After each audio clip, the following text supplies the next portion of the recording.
Perdón por los cambios, tuve que hacer una pausa, pero vamos a continuar a donde nos quedamos.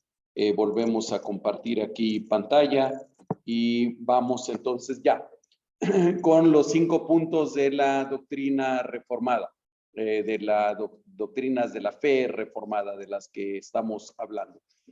Son estos 5, ahorita los voy a mencionar de corrido y después vamos a comenzar a analizarlos uno por uno.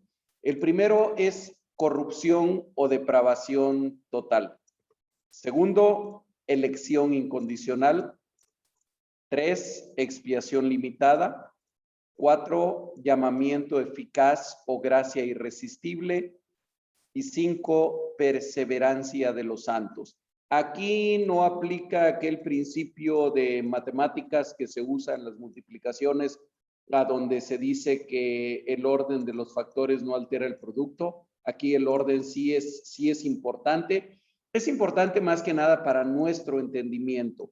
Debemos de recordar y debemos de tener presente, esto es solamente una forma de enseñar, es una forma de tratar de hacer explícitas, de tratar de hacer entendibles o más entendibles verdades que se encuentran en la escritura. Y bueno, de la forma en la que están redactadas o de la forma en la que están explicadas, sí es importante irlas abordando en este orden en que han aparecido en la lámina que estoy compartiendo con ustedes. Fíjense que bueno, hay un acróstico en inglés. Finalmente les decía que esto nace en Holanda, en Dordrecht, y como buenos holandeses, ellos cultivan mucho los tulipanes y además, digo, tulipanes hermosos realmente los que se producen allá, en aquella tierra. Entonces, en inglés, la palabra tulip, tulip forma un acróstico con la primera letra de los nombres que se dan en inglés a cada una de estas doctrinas. Escuchaba yo en alguna ocasión una clase de el pastor y teólogo R.C. Sproul, y él decía, bueno, a mí no me gustan todos los nombres que se le dan a esta doctrina, y él va cambiando algunos nombres para hacerlo más explícito con el contenido, y decía, lástima porque ya destrocé el acróstico de Tulip. Bueno, en español no nos sirve de todas maneras ese acróstico, ni se puede formar ningún acróstico que sea útil con los nombres. Lo doy solamente como un detalle curioso. Entonces, corrupción o depravación total, elección incondicional, expiación limitada, llamamiento eficaz o gracia irresistible y perseverancia de los santos. Vamos a ir abordando cada uno de ellos y comencemos con el primero, depravación o corrupción radical, depravación total o corrupción radical. ¿De qué trata esto? Déjenme comenzar a abordar el tema con esta pregunta. Una pregunta que el ser humano se ha planteado a lo largo de la historia y que ha dado lugar a un debate teológico. Y es, ¿el hombre, el ser humano, es básicamente bueno o es básicamente malo? Recuerdo en mis años de estudiante de residencia de medicina familiar haber leído, teníamos que leer, entre otras cosas, a Erich Fromm. Y Erich Fromm, un psicoanalista alemán que por cierto vivió y murió en México, finalmente en la ciudad de Cuernavaca. Él tiene un libro muy bueno, además desde el punto de vista psicológico, desde el punto de vista del psicoanálisis, que se llama El corazón del hombre. Y precisamente él comienza ese libro haciéndose la pregunta, ¿el hombre es lobo o es cordero? Él, desde su humanismo ateo, él decía, bueno, finalmente el hombre es lobo y es cordero, es ambas cosas a la vez. Sin embargo, lo que a nosotros nos interesa es no lo que enseñó Erich Fromm, sino que es lo que dice la Escritura, que dice la palabra de Dios, que enseña la palabra de Dios al respecto. El hombre es básicamente bueno o básicamente malo. El humanismo, como lo mencionaba, enseña, aunque Fromm en este caso no estaba de acuerdo, él decía que era ambos, que era lobo y era cordero, pero el humanismo enseña que el hombre es básicamente bueno, que el ser humano es bueno, que el hombre nace en pureza, nace en inocencia, y que el que finalmente termine siendo malo o termine siendo bueno va a depender mucho de las condiciones sociales, de la educación, de la formación, del trato que se le dé, etcétera, etcétera, etcétera, y que de eso dependerá si una persona tiene un buen comportamiento o un mal comportamiento, pero que si hubiera las condiciones ideales en las que un niño fuera criado desde el principio en las mejores condiciones, rodeado de amor, rodeado de bienestar, de buenos tratos, de una buena educación, de unos buenos padres, de unos padres amorosos, necesariamente va a ser bueno, va a ser una buena persona. Esa es la posición del humanismo, y el humanismo se llama así, teísmo, precisamente porque exalta lo humano y porque pone al ser humano en el centro de todas las cosas. Y vieran, hermanos, cómo es de frecuente que haya cristianos humanistas, cristianos que pensando que el humanismo no se contrapone al cristianismo, a veces tienen posiciones bien humanistas y bien antibíblicas en ese sentido. Pero bien, la historia de la humanidad, si nosotros analizamos la historia de la humanidad, tendríamos que concluir que el hombre es básicamente malo, capaz de hacer las mayores atrocidades que uno se puede imaginar, y si no basta con estudiar un poco de historia de lo que ha sido la historia de guerras, de conquistas, de masacres, y basta con ver la televisión el día de hoy para que llegáramos a esa conclusión de que el hombre es básicamente malo. Pero insisto, lo que nos interesa,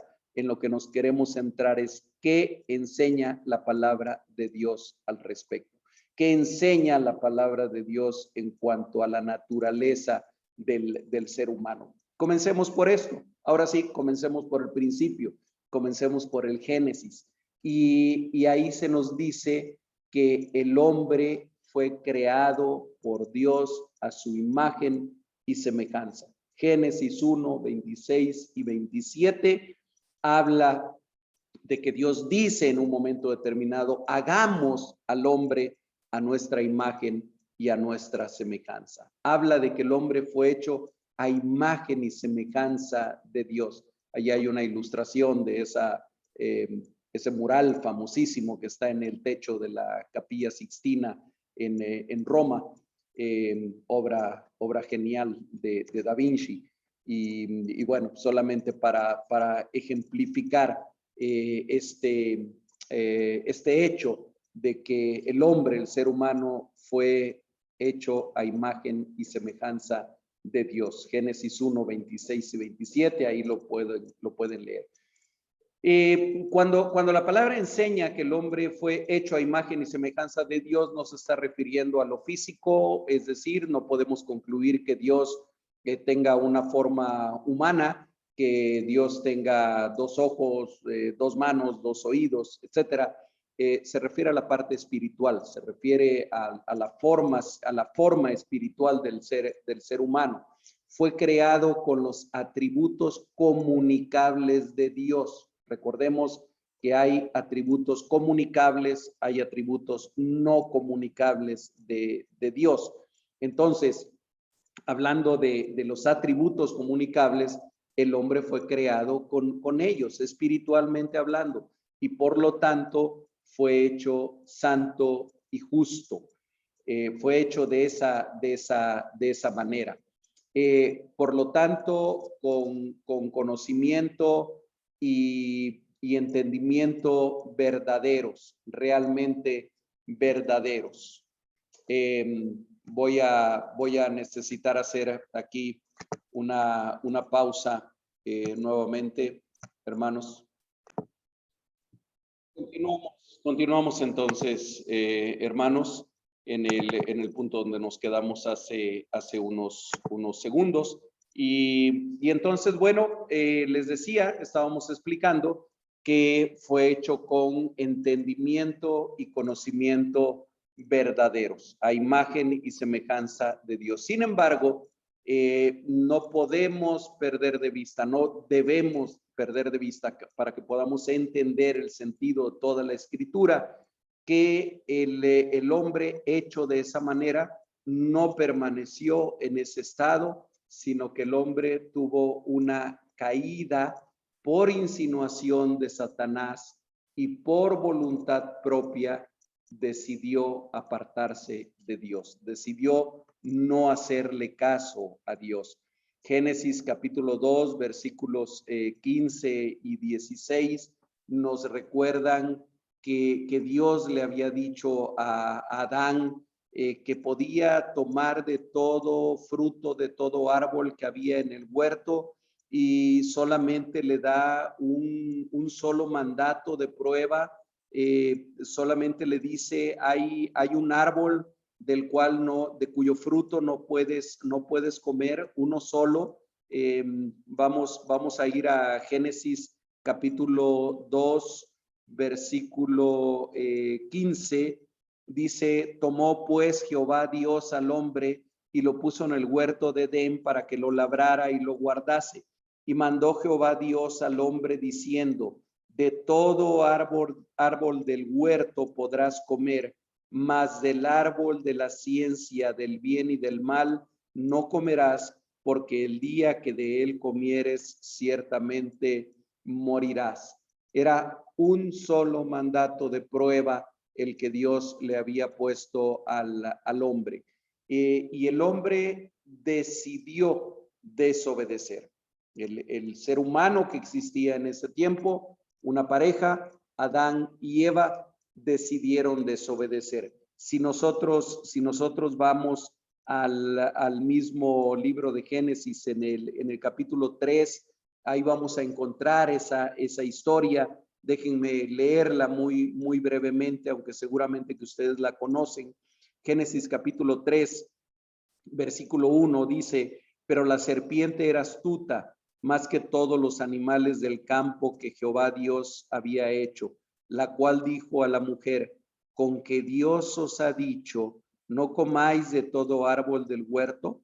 Y la mujer respondió a la serpiente, del fruto de los árboles del huerto podemos comer, pero del fruto del árbol que está en medio del huerto, dijo Dios, no comeréis de él, ni le tocaréis para que no muráis. Entonces la serpiente dijo a la mujer, no moriréis, sino que sabe Dios que el día que comáis de él, serán abiertos vuestros ojos y seréis como Dios, sabiendo el bien y el mal. Y vio la mujer que el árbol era bueno para comer y que era agradable a los ojos y árbol codiciable para alcanzar la sabiduría, y tomó de su fruto y comió y dio también a su marido, el cual comió así como ella. Entonces fueron abiertos los ojos de ambos y conocieron que estaban desnudos. Entonces cosieron hojas de higuera y se hicieron delantales, y oyeron la voz de Jehová Dios que se paseaba en el huerto al aire del día, y el hombre y su mujer se escondieron de la presencia de Jehová Dios entre los árboles del huerto. Mas Jehová Dios llamó al hombre y le dijo, ¿dónde estás tú? Y él respondió, oí tu voz en el huerto y tuve miedo porque estaba desnudo y me escondí. Hasta ahí voy a dejar la lectura. Simplemente quise leer el pasaje completo para que tengamos el contexto de cómo el hombre y la mujer, el ser humano en su totalidad, decidió por voluntad propia y en uso de un libre albedrío que sí tenía en ese tiempo sí tenían un libre albedrío completo que incluía el bien y el mal. Ellos decidieron hacerle más caso a un animal, a una serpiente, que por supuesto no era el animal en sí, sino era simbólicamente, era Satanás, era el enemigo, el engañador, el enemigo de nuestras almas, diciéndoles básicamente, mira, lo que Dios te dijo no es cierto, te está mintiendo, te está engañando. Él te dijo que te ibas a morir y le dice, no morirás, no moriréis, sino que sabe Dios que el día que coman de ese fruto van a ser abiertos sus ojos y van a ser prácticamente como Dios, conociendo todas las cosas. Y saben que a partir de ese momento, el deseo del corazón del hombre permanentemente ha sido ser como Dios, ha sido parecerse, llegar a la altura de Dios, ser su propio Dios, ser su propio creador. Esa semilla fue sembrada profundamente en el corazón del ser humano por el enemigo. Y a partir de ahí, aunque el hombre no murió físicamente, aunque el hombre no es que haya ocurrido aquello del cuento de quién es, de Blancanieves, ¿verdad? Que la bruja le da una manzana embrujada, envenenada, y entonces en el momento que la muerde, en ese momento cae, bueno, no muerta, ¿verdad? Según ese cuento cayó dormida y solamente un beso de amor la podía despertar, etcétera, etcétera. No en ese sentido, pero en el sentido espiritual, ciertamente el hombre murió. Su caída, y este es el punto que queremos abordar, fue total, no parcial. Murió, no quedó moribundo, no quedó atolondrado espiritualmente, sino murió espiritualmente. Si nosotros vamos a Romanos capítulo 5, déjenme buscarlo rápidamente aquí en mi Biblia que tengo en el celular, electrónica. Capítulo 5, versículo 12, dice, por tanto, como el pecado entró en el mundo por un hombre y por el pecado la muerte, así la muerte pasó a todos los hombres por cuanto todos pecaron. Alguien ha dicho de una manera muy simplista y otra vez muy centrada en el humanismo, bueno, ¿a mí qué lo que hayan hecho Adán y Eva? ¿A mí qué? Yo no estaba allá en el huerto del Edén, yo no hice nada, yo no comí ningún fruto. Sí, pero eres parte de la raza humana y has heredado desde ese tiempo hasta la actualidad, a través de todas las generaciones, una condición espiritual que es tan real como las condiciones físicas y que se llama pecado. Y por eso es que el ser humano, desde su más tierna edad, tiende al pecado, porque hay un pecado radical, hay una caída radical. Esto quiere decir que viene de raíz en el ser humano. Por eso aquí Romanos capítulo 5 dice, así la muerte pasó a todos los hombres por cuanto todos pecaron. Entonces, esta es una enseñanza que en la Escritura es tremendamente clara, pero que a veces no tenemos tan claro, incluso muchas veces entre algunas corrientes cristianas, el hombre quedó total y completamente separado de Dios. Y la caricatura que les puse ahí, el dibujo animado que les puse ahí, o el dibujo, perdón, animado que puse ahí lo ejemplifica muy bien. Hay un abismo insalvable entre Dios, que sigue siendo santo, sigue siendo perfecto, sigue siendo el Dios soberano del universo, y el hombre pecador. Y a esa separación se le conoce como muerte, y como muerte espiritual. ¿Cuál sería la definición más completa de muerte? Es la separación de Dios. Eso es la muerte. ¿Qué es la muerte eterna? Es la separación eterna de Dios. Entonces, ese es un concepto teológico bíblico totalmente que nosotros tenemos que entender. La caída del ser humano fue total, no fue parcial. La corrupción que esto provocó en el espíritu del ser humano, en el interior del ser humano, es una corrupción o una depravación total de la condición en la que se encontraba originalmente. A este paso de vida plena en la que estaban Adán y Eva en un principio a muerte espiritual, a ese paso de vida plena a muerte espiritual se le conoce como corrupción total. ¿Por qué? Porque el hombre que debía de haber sido incorruptible quedó totalmente corrupto a partir de ese momento. Se quiere expresar con esto que su caída no fue parcial o incompleta y que por lo tanto no tiene remedio alguno. No tiene remedio alguno desde el punto de vista, o no desde el punto de vista, más bien desde la posición del mismo hombre, desde la posición del propio ser humano. No hay forma de que él mismo remedie esa situación. De la misma manera que una persona que físicamente ha fallecido no puede hacer ya nada por sí misma, un muerto ya no puede hacer nada por sí mismo porque está muerto. De la misma manera, el ser humano en esa condición espiritual no tiene remedio alguno. Por eso precisamente la necesidad de un redentor. Por eso es que es necesario que Jesucristo haya venido, se haya encarnado, aquel verbo que era desde el principio, que era con Dios y que era Dios, se haya hecho carne y haya venido a pagar por una deuda que él no debía, pero que nosotros sí teníamos, haya venido a expiar nuestra culpa, haya venido a expiar nuestro pecado. Este auxilio tenía que venir de fuera, esta redención tenía que venir de fuera, no había manera de que el ser humano, no hay manera de que el ser humano la pueda proveer por sí mismo. Aquí hay otra ilustración que también ejemplifica lo mismo. El hombre separado de Dios por el pecado. Dios jamás va a consentir con el pecado, nunca.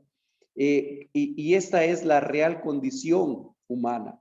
El corazón incrédulo, el corazón sin Cristo es algo así como la imagen que aparece ahí en sus pantallas. Está muerto espiritualmente, vive solamente conforme a los deseos de la carne, a la vanagloria de la vida, a los deseos de los ojos. Finalmente vive para todo lo que está en el mundo. Vamos a ir rápidamente ahora a Efesios capítulo 2, y permítanme leerles de los versículos 1 al 5. Dice, y él, hablando de Dios, hablando de Jesús, y él os dio vida a vosotros cuando estabais muertos en vuestros delitos y pecados, en los cuales anduvisteis en otro tiempo, siguiendo la corriente de este mundo, conforme al príncipe de la potestad del aire, el espíritu que ahora opera en los hijos de desobediencia, entre los cuales también todos nosotros vivimos en otro tiempo, en los deseos de nuestra carne, haciendo la voluntad de la carne y de los pensamientos, y éramos por naturaleza hijos de ira, lo mismo que los demás. Y dice el versículo 4, pero Dios, que es rico en misericordia, por su gran amor con que nos amó, aún estando nosotros muertos en pecados, nos dio vida juntamente con Cristo. Por gracia sois salvos. Pero Dios, que es rico en misericordia, por su gran amor con que nos amó, aún estando nosotros, como dice, moribundos, atolondrados, enfermos, medio malitos, no, dice, estando nosotros muertos en pecados, nos dio vida juntamente con Cristo. Por gracia sois salvos. No moribundos o en estado de coma, sino espiritualmente muertos. La condición real del ser humano está descrita en Romanos capítulo 1 de los versículos 21 al 32. No lo voy a leer porque es un pasaje largo, pero ustedes lo pueden leer en este momento en su Biblia. Pónganle pausa a este video, vayan a su Biblia, lean Romanos 1 del 21 al 32 y van a encontrar una descripción muy cruda, muy real de lo que es el corazón del ser humano sin Cristo. Y esto abarca a toda la raza humana. Por eso dice también en Romanos, no hay justo ni aún uno, no hay quien haga lo bueno. Todos se apartaron como uno solo. Y concluye diciendo, por lo tanto, todos están destituidos de la gloria de Dios. Pueden leer ustedes Romanos 3 del 10 al 18 y luego el versículo 23. Bien, hermanos, hasta ahí vamos a dejarlo ahorita en este momento, en esta que sería la primera clase, aunque a lo mejor ustedes las pueden ver de corrido, las 5, pero aquí vamos a dejarlo por el momento y continuaremos en la siguiente lección con elección incondicional, que es la segunda de las doctrinas de la fe reformada. Los animo para que si tienen preguntas, si tienen comentarios que hacer, esto lo estaré poniendo en el canal de YouTube de la iglesia, y si tienen comentarios, si tienen preguntas al respecto, o si tienen una posición diferente también es válido, lo compartan con nosotros, no los hagan saber. Por lo pronto, muchas gracias, que el Señor los siga bendiciendo.